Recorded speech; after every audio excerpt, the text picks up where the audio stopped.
Assalamualaikum warahmatullahi wabarakatuh. Selamat siang Pak Imam dan selamat siang teman-teman semuanya. Kami dari kelompok 3 akan mempresentasikan hasil diskusi dari kelompok kami yang membahas mengenai komponen anatomi dan desain kurikulum. Sebelumnya, perkenalkan terlebih dahulu anggota dari kelompok kami. Yang pertama yaitu ada Nanda Ristiana dengan NIM 12014200013. Yang kedua ada Sunatul Hidayah dengan NIM 12014200016. Yang ketiga ada Fauzia Amalia dengan NIM 12014200046. Dan yang terakhir ada Rini Yuliana dengan NIM 12014200048. Baik, untuk materi yang pertama yaitu akan membahas mengenai komponen kurikulum. Kurikulum dapat diumpamakan sebagai suatu organisme manusia ataupun binatang yang memiliki susunan anatomi tertentu. Unsur atau komponen-komponen dari anatomi tubuh kurikulum yang utama adalah tujuan, isi atau materi, proses atau sistem penyampaian dan media, serta evaluasi. Keempat komponen tersebut berkaitan erat satu sama lain. Suatu kurikulum harus memiliki kesesuaian atau relevansi. Kesesuaian ini meliputi dua hal. Pertama, kesesuaian antara kurikulum dengan tuntutan, kebutuhan, kondisi, dan perkembangan masyarakat. Kedua, kesesuaian antar komponen-komponen kurikulum, yaitu isi sesuai dengan tujuan, proses sesuai dengan isi dan tujuan, demikian juga evaluasi sesuai dengan proses, isi, dan tujuan kurikulum. Untuk materi selanjutnya yaitu komponen tujuan.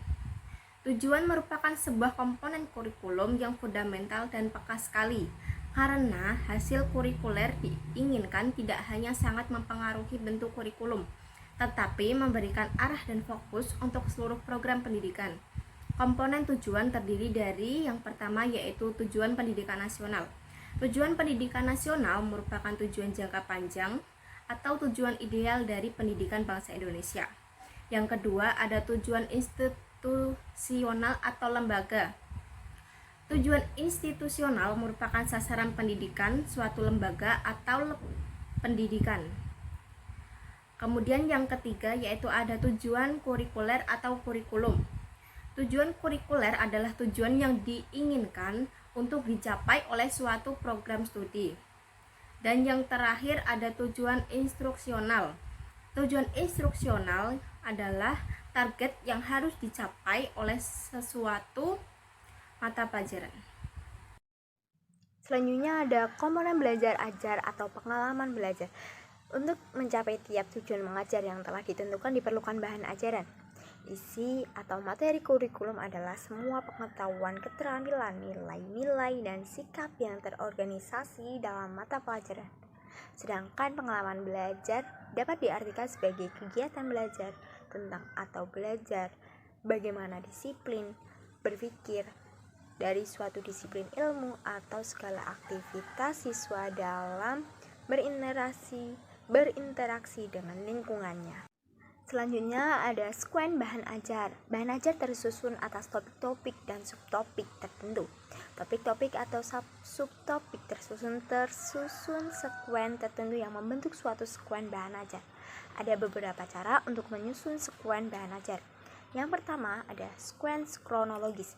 Untuk menyusun bahan ajar yang mengandung urutan waktu, dapat digunakan sekuen kronologis. Lalu yang kedua ada sekuen kausal. Masih berhubungan erat dengan sekuen kronologis adalah sekuen kausal. Misal, siswa dihadapkan pada peristiwa-peristiwa atau situasi yang menjadi sebab atau pendahulu dari sesuatu peristiwa atau situasi lain. Yang ketiga ada sekuen struktural. Bagian bahan ajar suatu bidang studi telah mempunyai struktur tertentu. Penyesuaian sekuen bahan ajar bidang studi tersebut perlu disesuaikan dengan strukturnya. Lalu yang keempat ada sekuen logis dan psikologis.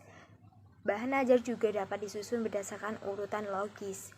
Lalu yang kelima adalah sekuen spiral, dikembangkan oleh Brunner pada tahun 1960. Bahan ajar dipusatkan pada topik atau pokok bahan tertentu. Lalu yang keenam rangkaian ke belakang atau backward chaining, dikembangkan oleh Thomas Gilbert. Dalam squan ini mengajarkan dimulai dengan langkah terakhir dan mundur ke belakang. Yang ketujuh ada squan berdasarkan hierarki belajar. Model ini dikembangkan oleh Gardner dengan prosedur sebagai berikut. Tujuan-tujuan khusus utama pembelajaran dianalisis, kemudian dicari suatu hierarki utama urutan bahan ajar untuk mencapai tujuan-tujuan tersebut. Hierarki tersebut menggambarkan urutan perilaku apa yang mula-mula ya harus dikuasai siswa secara berturut-turut. Yang selanjutnya adalah komponen strategi. Penyusunan sekuens bahan ajar berhubungan erat dengan strategi atau metode mengajar. Pada waktu guru menyusun sekuens suatu bahan ajar, ia juga harus memikirkan strategi mengajar mana yang sesuai untuk menyajikan bahan ajar dengan urutan seperti itu. Ausubel dan Robinson membagi atas reception learning, discovery learning, dan rote learning, meaningful learning. Sedangkan Roundtree membagi strategi atas exposition, discovery learning, dan group individual learning. Yang pertama, reception atau exposition learning, discovery learning. Reception learning dilihat dari sisi siswa, sedangkan exposition dilihat dari sisi guru. Yang kedua, rote learning, meaningful learning. Dalam rote learning, bahan ajar disampaikan kepada siswa tanpa memperhatikan arti atau maknanya. Sedangkan dalam meaningful learning, penyampaian bahan mengutamakan maknanya bagi siswa. Yang ketiga adalah group learning, individual learning. Pelaksanaan discovery learning menuntut aktivitas belajar yang bersifat individual atau dalam kelompok-kelompok kecil. Kemudian ada komponen media mengajar. Media mengajar merupakan segala macam bentuk perangsang dan alat yang disediakan guru untuk mendorong siswa belajar. Roundtree mengelompokkan media mengajar menjadi 5 macam dan disebut modus, yaitu yang pertama, interaksi insani. Media ini merupakan komunikasi langsung antara dua orang atau lebih. Dalam komunikasi ini, kehadiran suatu pihak secara sadar atau tidak sadar mempengaruhi perilaku yang lainnya. Yang kedua, realita merupakan bentuk perangsang nyata seperti orang-orang, binatang, benda-benda, peristiwa, dan sebagainya yang diamati siswa. Yang ketiga adalah pictorial. Media ini menunjukkan penyajian berbagai bentuk variasi gambar dan diagram nyata ataupun simbol. Yang keempat adalah simbol tertulis. Merupakan media penyajian informasi yang paling umum tetapi tetap efektif. Ada berbagai macam bentuk media simbol tertulis seperti buku teks, buku paket, modul, dan majalah. Yang kelima adalah rekaman suara. Berbagai bentuk informasi dapat disampaikan kepada anak dalam bentuk rekaman suara yang dapat disajikan secara tersendiri atau digabung dengan media pictorial. Komponen yang selanjutnya adalah evaluasi pengajaran. Evaluasi ditujukan untuk menilai pencapaian tujuan yang telah ditentukan serta menilai proses pelaksanaan mengajar secara keseluruhan. Evaluasi ini terdiri dari dua hal, yakni yang pertama adalah evaluasi hasil belajar mengajar. Untuk menilai keberhasilan penguasaan siswa atau tujuan yang telah ditentukan, diadakan suatu evaluasi yang biasa juga disebut dengan evaluasi hasil belajar mengajar. Yang kedua adalah evaluasi pelaksanaan mengajar. Komponen yang dievaluasi dalam pengajaran bukan hanya hasil belajar mengajar, tetapi keseluruhan pelaksanaan pengajaran yang meliputi evaluasi komponen tujuan mengajar, bahan pengajaran, strategi dan media pengajaran, serta komponen evaluasi mengajar sendiri. Baik, materi yang selanjutnya yaitu mengenai penyempurnaan pengajaran, yaitu hasil-hasil evaluasi, baik evaluasi hasil belajar maupun evaluasi pelaksanaan mengajar secara keseluruhan, merupakan umpan baik bagi penyempurnaan lebih lanjut, komponen apa yang disempurnakan dan bagaimana penyempurnaan tersebut dilaksanakan sesuai dengan komponen-komponen yang dievaluasi. Pada dasarnya, komponen mengajar mempunyai kemungkinan untuk dievaluasi atau disempurnakan. Suatu komponen mendapatkan prioritas lebih dulu atau mendapatkan penyempurnaan lebih banyak dilihat dari peran dan tingkat kelemahannya. Yang selanjutnya mengenai desain kurikulum. Desain kurikulum menyangkut pola pengorganisasian, unsur atau komponen kurikulum. Penyusunan desain kurikulum dapat dilihat dari dua dimensi, yaitu dimensi horizontal dan vertikal. Yang selanjutnya mengenai pola kurikulum. Yang pertama yaitu subject centered design, merupakan bentuk desain yang paling populer dan paling banyak digunakan. Macam-macam subjek centered design kurikulum ada 3. Yang pertama, the subject design, yaitu bentuk desain yang paling murni dari subjek centered design tersebut. Materi pelajaran disajikan secara terpisah-pisah dan bentuk mata pelajaran. Yang kedua yaitu the spread design, yaitu membedakan apakah suatu pengetahuan ilmu atau subjek dan bukan adalah batang tubuh keilmuannya.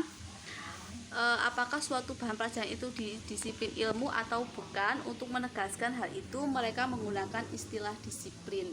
Yang selanjutnya itu the portfolio design. Dalam model ini mereka menyatukan beberapa mata pelajaran yang berkaitan atau berhubungan menjadi satu bidang studi seperti sejarah, geografi, ekonomi, digabungkan menjadi pengetahuan sosial.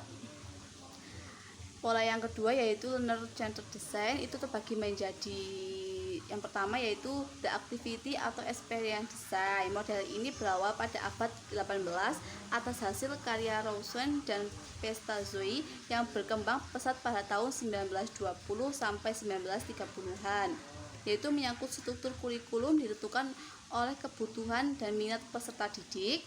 Kurikulum tidak dapat disusun jadi sebelumnya tetapi disusun bersama oleh guru dan para siswa. Desain kurikulum tersebut menekankan prosedur pemecahan masalah. Pola yang ketiga yaitu problem centered design. Para pengembang model kurikulum berangkat dari asumsi bahwa manusia sebagai makhluk sosial yang selalu hidup bersama, yaitu macam-macamnya menjadi 2. Yang pertama, the airs of living design. Dalam prosedur belajar ini tujuannya proses penguasaan informasi yang lebih bersifat pasif tetapi dirangsang. Yang selanjutnya yaitu the chore design. The chore design kurikulum timbul sebagai reaksi utama kepada